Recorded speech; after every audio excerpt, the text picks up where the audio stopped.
타자의 얼굴의 철학자 레비나스를 아시나요? 전쟁과 서양 철학은 같은 뼈에서 태어난 한 형제. 1500년 동안이나 예수사랑이라는 기독교 복음의 영향을 받은 유럽이 어떻게 해서 국가사회주의와 인종주의라는 괴물을 생산하여 2차 세계대전 동안 마귀적 살인과 파괴를 자행할 수 있었을까? 이 질문을 누구보다 심각하게 고민했던 한 프랑스 철학자 얘기를 하고자 합니다. 이상하게 보일 것이지만 명백하게 사고하도록 만드는 한 명제로 시작합시다. 자기중심적인 서양 철학과 갈수록 잔인해지는 서양의 전쟁은 닮은 꼴 한 형제. 먼저 서양 철학은 대부분 종교를 거부하는 대신 그 자신이 종교가 되어서 하나의 총체적 체계를 세우는 전통을 가집니다. 그리고 그것에 맞지 않는 모든 행동, 조직, 체계, 인간들을 과감하게 제거합니다. 특히 관념론이나 생각하는 주체를 중심으로 체계를 세우는 존재론이 그렇습니다. 또 전쟁은 국가나 정권이 설정한 목적에 순종하지 않는 사람, 영토, 물질을 무자비한 폭력으로 제거하거나 탈취합니다.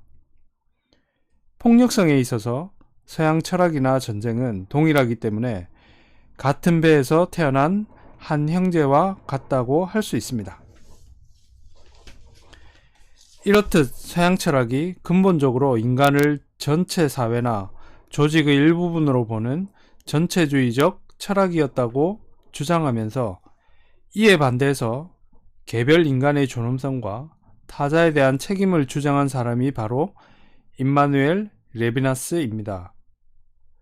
리투아니아계 유대인 출신인 그가 서양 철학의 기본 흐름을 거스르는 이런 대담하고 혁신적 사유를 할 수 있었던 데는 그의 존재 자체가 소멸될 위기에 처한 경험적 이유가 있었음을 쉽게 짐작할 수 있습니다. 유럽에서 무솔리니와 히틀러의 등장으로 국가사회주의가 정권을 장악하고 이어서 벌어진 세계대전, 그것과 직결된 유대인 학살이라는 참혹한 사건이 일어났기 때문입니다. 그의 사유는 책상머리에서 난 철학이 전혀 아니었습니다. 이데올로기를 빙자한 정치적 폭력과 인종주의라는 악을 드러내고 서양 철학과 전혀 다르게 사유하므로 자신의 민족과 보편 인류를 지키려는 치열한 철학적 전투 중에 창조된 겁니다. 여기서 말하는 다르게 사유함이란 먼저 나를 중심으로 다른 존재를 타자화시키는 주체 중심적 사고를 벗어나고, 둘째로 나의 고유함과 동시에 나의 존재 저편에 있는 타자의 고유함을 인정하는 타자성의 철학을 하자는 것입니다. 서양 철학에서 타자를 나와 동일한 권리를 가진 존재로 인정하지 않는 이유는 나를 최고로 여기는 이기성 때문입니다. 이런 서양 철학으로부터 전쟁을 숭배하는 전체주의 철학이 나올 수밖에 없습니다. 레비나스 철학의 위대성 두 가지. 그의 철학은 그 어떤 철학자들보다 고통을 겪는 구체적인 인간 삶에 대한 관심을 가지고 이들을 향한 책임을 강조합니다.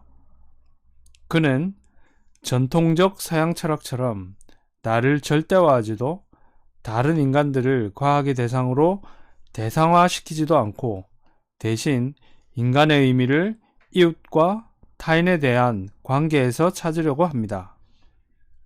이런 과정을 통해서만 깨달아지는 인간의 진짜 주체성을 회복하려는 것이지요. 즉, 레비나스의 철학의 위대성은 두 가지로 요약됩니다. 하나는 타자에 대한 책임과 연대의식을 호소하는 정치적 행위를 한 것이 아니라 철학적 사유로 풀어내어 인간이 스스로 고민하도록 설득합니다. 또 하나는 이를 통해 존재론 우위의 서양 철학의 전통을 거꾸로 뒤집어서 윤리학 우위로 만들었습니다. 책임의 윤리학, 독일 철학 비판. 레비나스 사유의 핵심 주제는 타자에 대한 나의 책임입니다. 그렇지만 이것은 보편적으로 인정하는 나의 자유에 대하여 책임져야 할 책임과는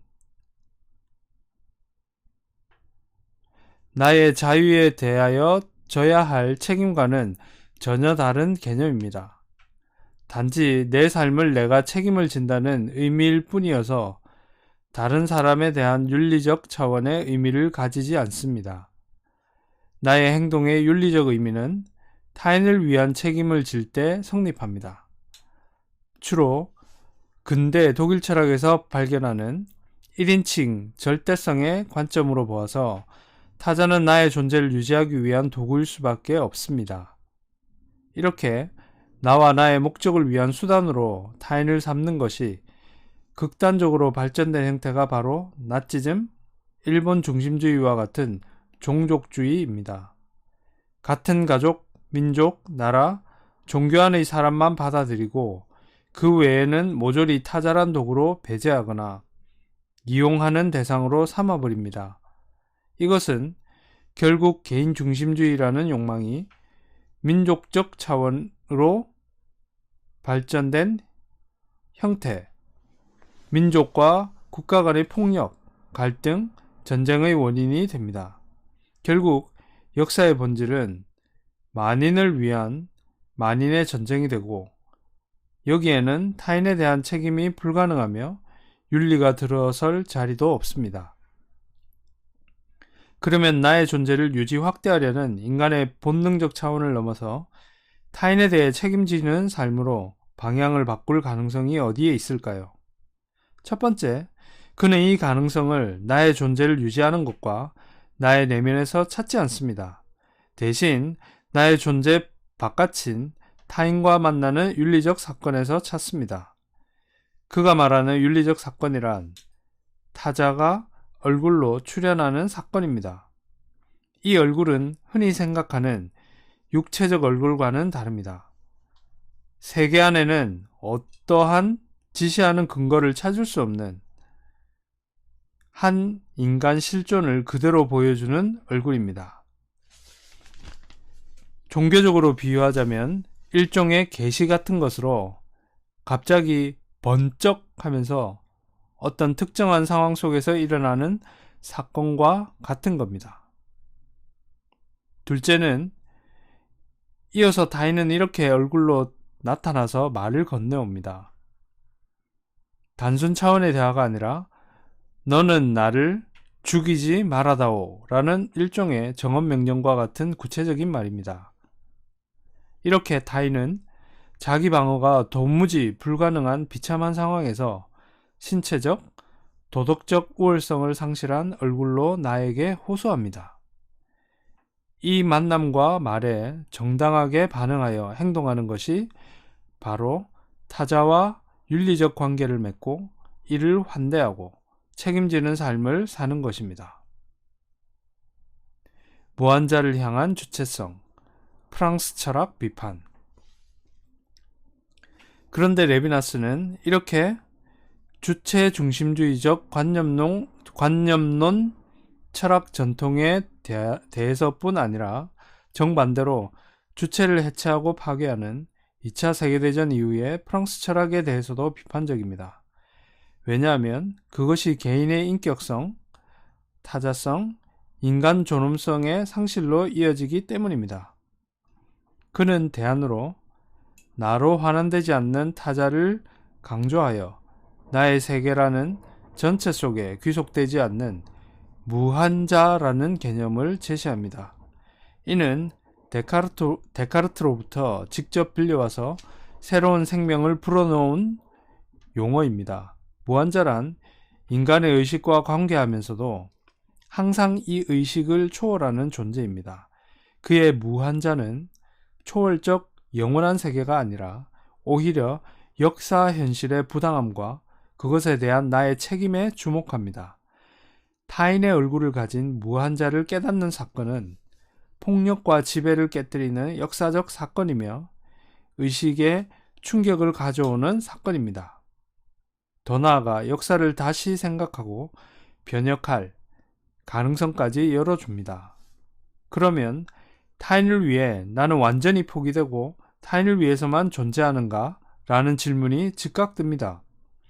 이에 대해 레비나스는 나의 나됨, 즉 자기성이 우선해야 타자와의 윤리적 관계가 가능하다고 말합니다. 이 자기성은 먹고 마시고 삶을 즐기는 향유하는 가운데 발생합니다. 향유, 행복이 자기성의 원리인 셈입니다. 그런데 이런 자기성이 자기 자신의 삶에만 관심을 가지면 이기적이 됩니다. 그는 타자와의 윤리적 관계를 통해 얻어지는 이기적 자기성을 초월하는 새로운 초월적 주체성을 이야기합니다. 얼굴로 나타나서 나에게 호소하는 타자를 내가 환대할 때 진정한 의미의 환대하는 주체성이 성립됩니다.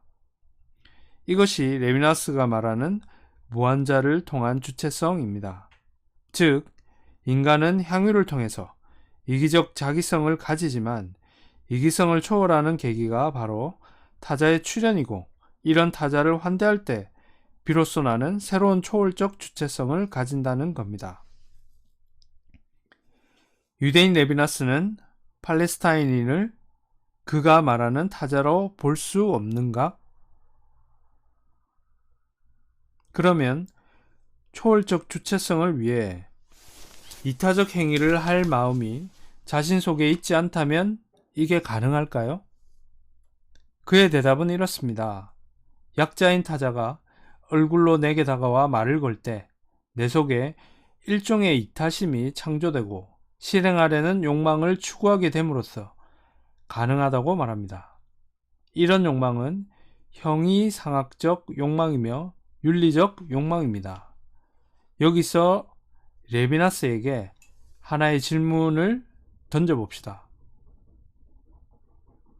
당신의 철학은 과연 한계 있는 유대인의 정체성을 초월한 보편적인 것입니까?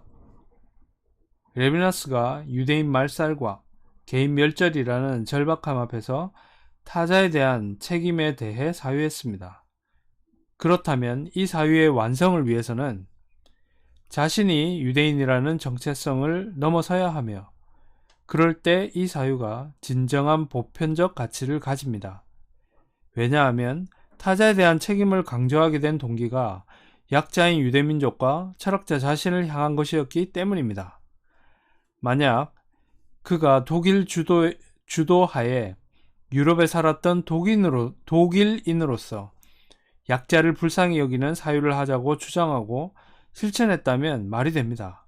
하지만 죽을 지경에 처한 한 철학자가 타자를 위한 책임의 철학을 말하니 유대인과 모든 약자와 무엇보다도 자신을 변화하는 철학밖에 되지 않습니다.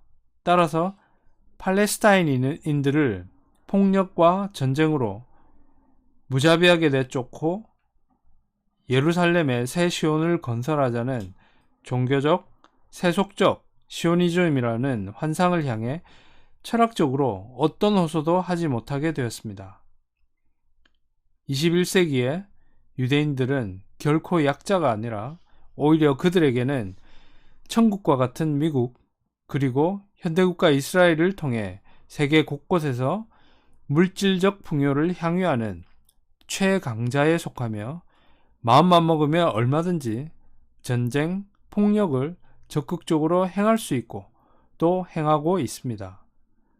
레비나스 철학의 강점을 강자가 된 자기들에게 가장 먼저 적용하여 팔레스타인인을 강제로 탈취한 사건을 회개하고 땅을 내어주어 같이 살아가며 또 그들과 이웃인 이슬람 민족들과의 평화의 손길을 내미는 과제가 이제 레비나스의 후손들에게 주어졌습니다.